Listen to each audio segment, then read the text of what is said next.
আসসালামু আলাইকুম নবম শ্রেণীর বন্ধুরা। তো তোমরা আগ থেকেই জানো তোমাদের আগামীকালকে আলপাথা গাইড যাদের, আর অন্যদের যেটা ওইটা কমেন্ট করলে পাবা। কারণ বেশিরভাগ শিক্ষা প্রতিষ্ঠানে এখন আলপাথা গাইডের মাদ্রাসা লেভেলে আর কি আলপাথা গাইডের প্রশ্ন চলতেছে। তো যাই হোক, তোমরা প্রশ্ন খুঁজতে খুঁজতে ইউটিউবে অনেক ক্লান্ত হয়ে যাবে, সেটা আর দরকার নেই। আমি তোমাদের জন্য নিয়ে চলে এসেছি 2025 সালের দাখিল নবম শ্রেণীর অর্ধবার্ষিক পরীক্ষার কোরআন প্রশ্ন। তো তোমাদের এই প্রশ্নটি 100%, যেহেতু ইদানিং কিছু পরীক্ষা হয়েছে দুইটা বিষয়, ওই আমার দেওয়া প্রত্যেকটা বিষয়ের সাথে তোমাদের প্রশ্ন মিলে গেছে।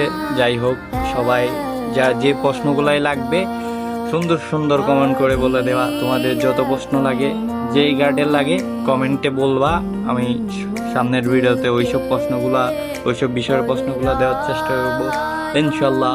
ততক্ষণ পর্যন্ত আগামীকালকে পরীক্ষাটি দিয়ে ভালো থাকবা, সুস্থ থাকবা। আর আরেকটি কথা, তোমরা যারা ফেসবুক থেকে দেখতেছো তারা পেজটা ফলো করে দিবা, এবং যারা ইউটিউব থেকে দেখতেছো তারা সবগুলা প্রশ্ন পাওয়ার জন্য আমার ইউটিউব চ্যানেলটাকে সাবস্ক্রাইব করে দিবা। আর যারা টিকটকে দেখতেছো তারা অবশ্যই ফলো করে রাখবা এবং লাইক শেয়ার কমেন্ট করবা অবশ্যই। তো গাইস, এখানে বিদায়, আল্লাহ হাফেজ।